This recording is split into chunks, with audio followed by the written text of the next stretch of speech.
ইসলাম ধর্মে বিনোদনের কোন কোন বিষয়গুলোকে অনুমতি দেওয়া হয়েছে? মিউজিক সম্পর্কে ইসলাম কি বলে? আর সুফিজম সম্পর্কে কি কিছু বলবেন?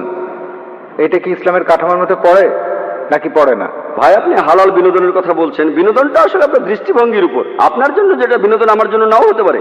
যেমন এই অনুষ্ঠানের লোকজন বিনোদন পাচ্ছে, অনেক কিছু তারা শিখতে পারছে, এটা হালাল। তাহলে হালাল বিনোদন হলো সেই বিনোদন যেটা কোরআন আর সুন্নাহর বিপক্ষে যাবে না।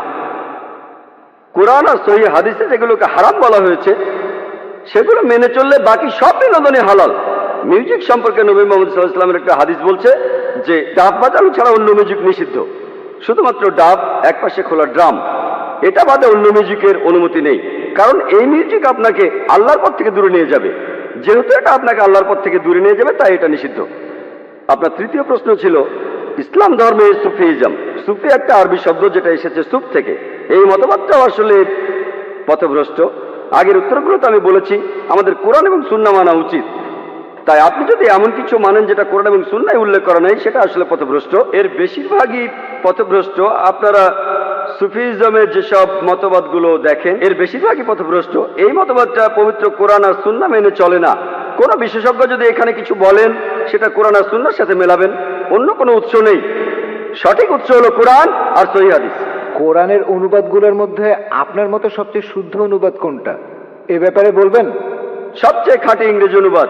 ভাই, আল্লাহ এখানে আরবিতে বলেছেন 100% কোনো ভুল ছাড়া। সবগুলো অনুবাদই করেছে মানুষ, আর সেখানে ভুল থাকবেই। তাই পবিত্র কোরআনে কোনো নির্ভুল অনুবাদ নেই। হ্যাঁ, তবে যে অনুবাদগুলো পাওয়া যায়, আমার মতে ভালো অনুবাদটা সেগুলোর মধ্যে একটা হলো সহিহ ইন্টারন্যাশনাল। আমি ইংরেজি অনুবাদের কথা বলছি, অন্য ভাষার ব্যাপারে আপনাকে খুঁজে দেখতে হবে। আমার মতে কোরআনের একটা ভালো ইংরেজি অনুবাদ হলো সহিহ ইন্টারন্যাশনাল, যেটা ইংরেজিতে অনুবাদ করেছেন তিনজন মহিলা। তারা সবাই আসলে আমেরিকান, পশ্চিমা সভ্যতার মানুষ। তারা সবাই মুসলমান হয়েছিলেন। সহিহ ইন্টারন্যাশনাল আগে একজন ভাইকে একটা কপি দিয়েছিলাম, আর আপনি চাইলেও দেবো ইনশাআল্লাহ। লেকচার শেষে ভাই আশরাফের সাথে যোগাযোগ করুন, তিনি আপনাকে একটা কপি দেবেন, আর আপনি সেটা পড়ে দেখুন। আশা করি উত্তরটা পেয়েছেন। জি, ধন্যবাদ। আপনাকেও ধন্যবাদ।